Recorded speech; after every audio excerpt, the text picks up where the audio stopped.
Educação, capítulo 15. Princípios e métodos comerciais. Quem anda em sinceridade anda seguro.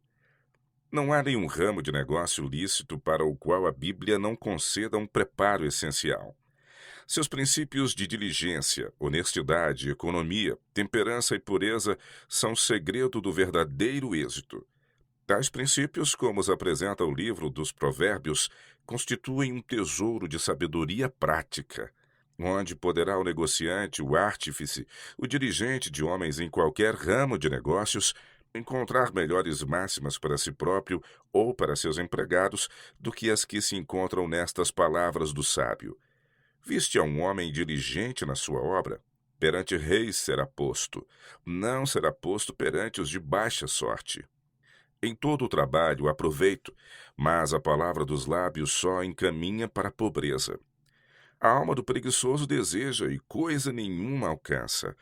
O beberrão e o comilão cairão em pobreza, e a sonolência faz trazer os vestidos rotos. O que anda maldizendo descobre o segredo, pelo que com o que afaga com seus lábios não te entremetas. Retém as suas palavras o que possui o conhecimento, mas todo o tolo se entremete nelas. Não entres na vereda dos ímpios. Andará alguém sobre as brasas sem que se queimem os seus pés? Anda com os sábios e será sábio. O homem que tem muitos amigos pode congratular-se.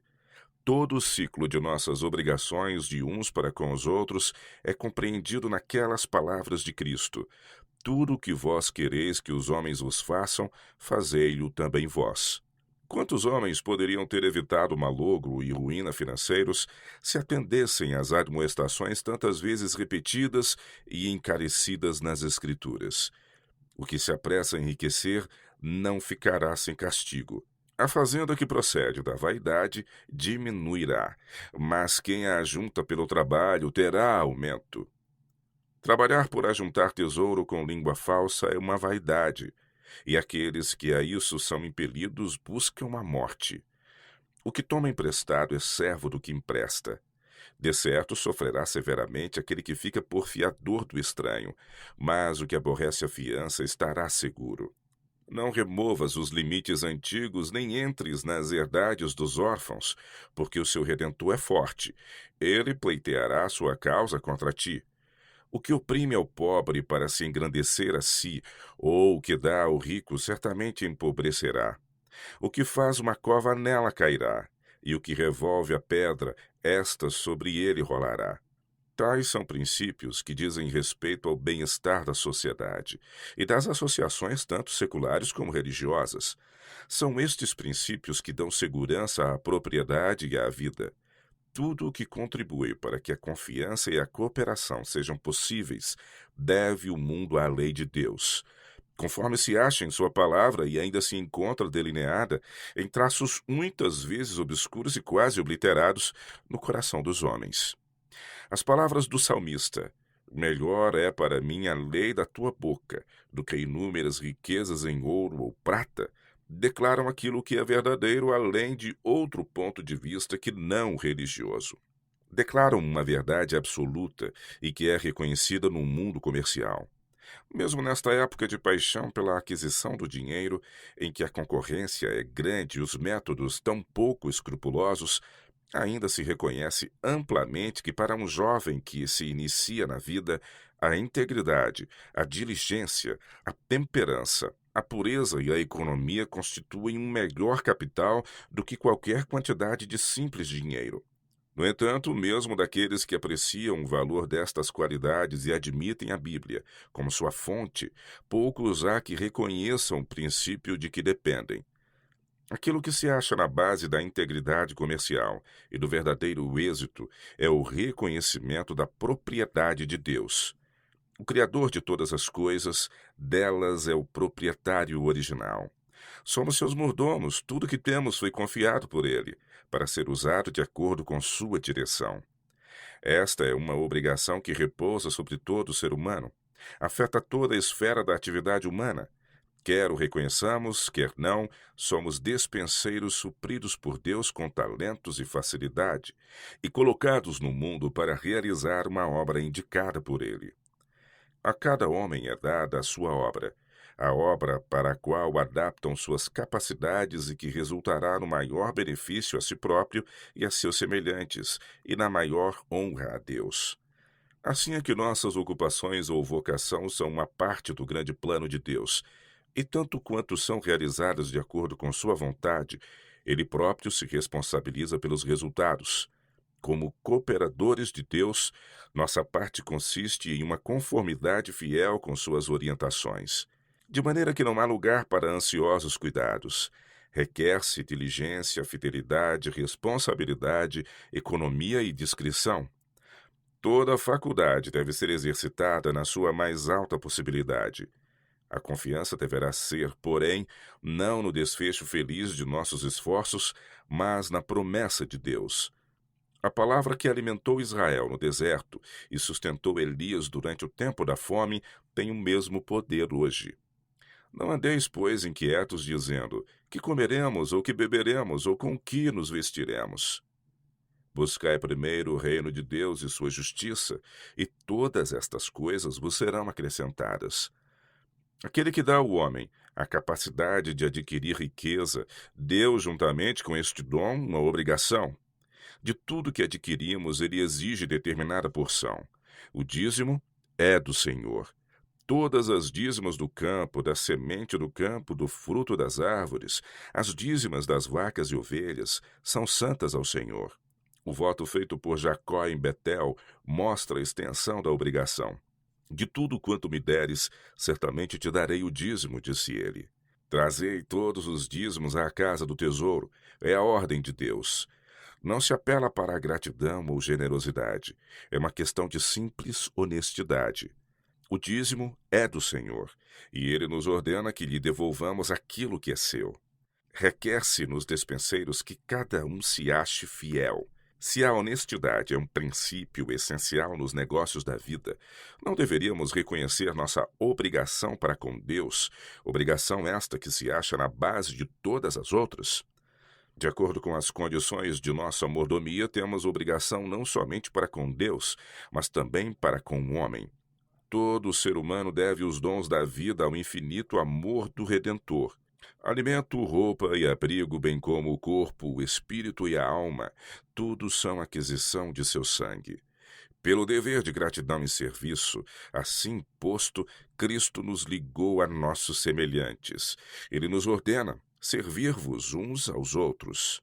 Quando fizestes a um destes meus pequeninos irmãos, a mim o fizestes. Eu sou devedor, disse Paulo, tanto a gregos como a bárbaros, tanto a sábios como a ignorantes. Assim também nós. Em virtude de tudo que tornou nossa vida mais abençoada do que a dos outros, achamo-nos colocados em obrigação para com todo ser humano a quem podemos beneficiar. Estas verdades não se destinam mais ao gabinete particular do que ao escritório comercial. Os bens que manuseamos não são nossos propriamente, e jamais se poderia, sem más consequências, perder de vista este fato. Não somos senão despenseiros, e do desempenho de nossa obrigação para com Deus e o homem depende tanto o bem-estar de nossos semelhantes, como nosso próprio destino nesta vida e na vindoura. Há alguns que espalham e ainda se lhes acrescenta mais, e outros que retêm mais do que é justo, mas é para a sua perda. Lança o teu pão sobre as águas, porque depois de muitos dias o acharás. A alma generosa engordará, e o que regar também será regado. Não te canses para enriqueceres, porventura fitarás os teus olhos naquilo que não é nada, porque certamente isso se fará asas e voará ao céu como a águia. Dai, e ser-vos-á dado, boa medida, recalcada, sacudida e transbordando, vos deitarão no vosso regaço, porque com a mesma medida com que medirdes, também vos medirão de novo. Honra ao Senhor com a tua fazenda, e com as primícias de toda a tua renda. E se encherão os teus celeiros abundantemente, e transbordarão de mosto os teus lagares. Trazei todos os dízimos à casa do tesouro, para que haja mantimento na minha casa, e depois fazei prova de mim, Diz o Senhor dos Exércitos: se eu não vos abrir as janelas do céu e não derramar sobre vós uma bênção tal, que dela vos advenha a maior abastança. E por causa de vós repreenderei o devorador, para que não vos consuma o fruto da terra, e a vide no campo vos não será estéril.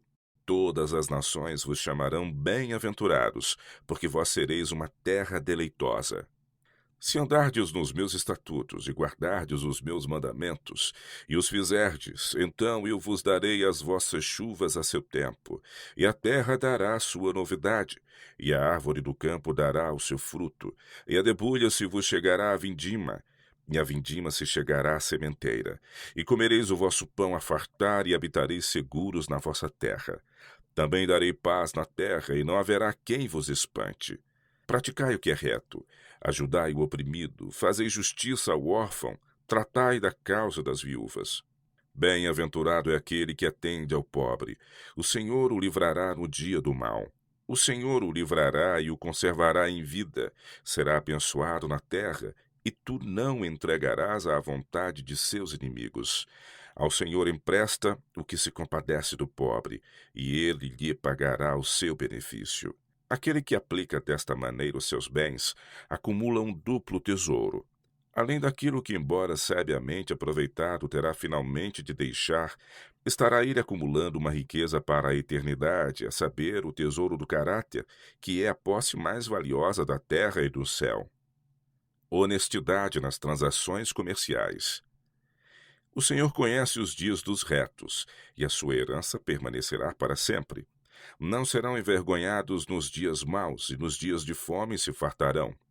Aquele que anda em sinceridade, pratica a justiça e fala verazmente, segundo o seu coração, aquele que mesmo que jure com dano seu não muda, o que arremessa para longe de si o ganho de opressões, e o que sacode das suas mãos todo o presente, e fecha os seus olhos para não ver o mal, este habitará nas alturas. O seu pão lhe será dado e as suas águas serão certas.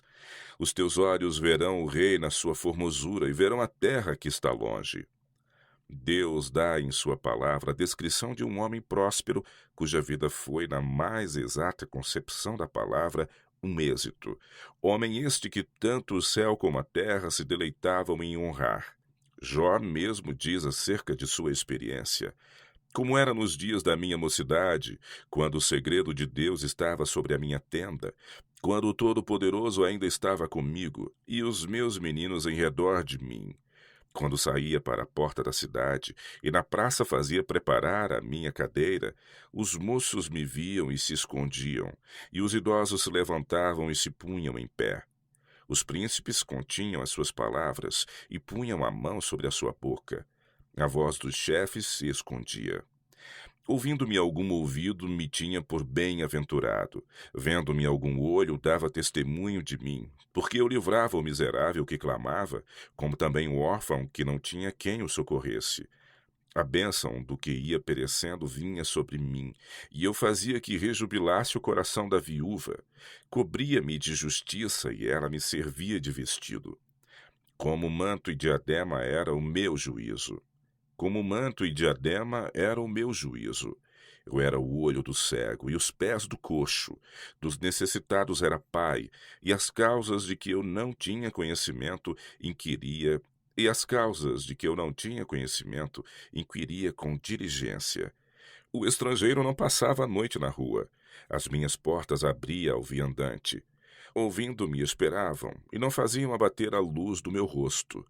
Se eu escolhia o seu caminho, assentava-me como chefe, e habitava como rei entre as suas tropas, como aquele que consola os que pranteiam. Como aquele que consola os que pranteiam. A bênção do Senhor é que enriquece e não acrescenta dores. Riquezas e honras estão comigo, sim, riquezas duráveis e justiça. A Bíblia mostra também o resultado do afastamento dos retos princípios em nosso trato, não somente com Deus, mas igualmente no de uns para com os outros. Aqueles a quem foram confiados os seus dons, mas que são indiferentes às suas exigências, diz Deus: aplicai os vossos corações aos vossos caminhos. Semeais muito e recolheis pouco. Comeis, mas não vos fartais. Bebeis, mas não vos saciais. Vestivos, mas ninguém se aquece. E o que recebe salário no saco furado. Olhastes para muito, mas eis que alcançastes pouco. E esse pouco, quando trouxestes para casa, eu lhe assoprei. Depois daquele tempo veio alguém a um monte de 20 medidas, e havia somente 10. Vindo ao lagar para tirar 50, havia somente 20. Por que causa? Disse o Senhor dos Exércitos. Por causa da minha casa que está deserta. Roubará o homem a Deus? Todavia vós me roubais e dizeis: em que te roubamos? Nos dízimos e nas ofertas alçadas. Por isso retém os céus o seu orvalho, e a terra retém os seus frutos. Portanto, visto que pisais o pobre, edificareis casas de pedras lavradas, mas nelas não habitareis. Vinhas desejáveis plantareis, mas não bebereis do seu vinho. O Senhor mandará sobre ti a maldição, a turbação e a perdição em tudo em que puseres a tua mão. Teus filhos e tuas filhas serão dados a outro povo. Os teus olhos o verão e após deles desfalecerão todo o dia. Porém, não haverá poder na tua mão. Aquele que ajunta riquezas, mas não retamente, no meio de seus dias as deixará, e no seu fim se dará um insensato. Os cálculos de cada negócio, os pormenores de cada transação, passam pelo exame de auditores invisíveis, agentes daquele que nunca transige com a injustiça, nem abona o mal, nem passa por alto o erro. Se vires em alguma província a opressão de pobres e a violência em lugar do juízo e da justiça, não te maravilhes de semelhante caso, porque o que mais alto é do que os altos para isso atenta. Não há trevas nem sombra de morte, onde se escondam os que obram a iniquidade. Erguem a sua boca contra os céus e dizem: como sabe Deus? Ou há conhecimento no Altíssimo? Estas coisas têm feito, diz Deus, e eu me calei. Pensavas que era como tu, mas eu te arguirei, e em sua ordem tudo porei diante dos teus olhos. E outra vez levantei os meus olhos e olhei e vi um rolo voante. Esta é a maldição que sairá pela face de toda a terra, porque qualquer que furtar será desarraigado, conforme a maldição de um lado, e qualquer que jurar falsamente será desarraigado, conforme a maldição do outro lado. Eu a trarei, disse o Senhor dos Exércitos, e a farei entrar na casa do ladrão e na casa do que jurar falsamente pelo meu nome, e pernoitará no meio da sua casa, e a consumirá ela com a sua madeira e com as suas pedras. Contra todo malfeitor a lei de Deus profere condenação. Pode ele deixar de atender àquela voz, pode procurar fazer silenciar o seu aviso, mas em vão. Ela o acompanha, faz-se ouvir. Destrói-lhe a paz. Desatendida persegue-o até a sepultura. Dá testemunho contra ele no juízo. Qual fogo inextinguível consumirá finalmente corpo e alma. Pois que aproveitaria o homem ganhar todo o mundo e perder a sua alma? Ou que daria o homem pelo resgate da sua alma? Esta é uma questão que exige consideração por parte de todo pai, professor e estudante, todo ser humano, jovem ou velho. Não pode ser integral ou completo nenhum projeto de negócios ou plano para a vida que apenas compreenda os breves anos da existência presente e não tome providências para o interminável futuro. Que se ensinem os jovens a tomar em consideração a eternidade. Sejam ensinados a escolher princípios e buscar possessões que sejam duradouros, a acumular para si aquele tesouro nos céus que nunca acabe, onde não chega ladrão e a traça não rói, a adquirir para si amigos com as riquezas da injustiça, para que, quando estas faltarem, aqueles os possam receber nos tabernáculos eternos. Todos os que fazem isto estão efetuando a melhor preparação possível para a vida neste mundo. Ninguém poderá acumular tesouro no céu sem que venha por isso mesmo a ver sua vida na terra enriquecida e enobrecida. A piedade para tudo é proveitosa, tendo a promessa da vida presente e da que há de vir.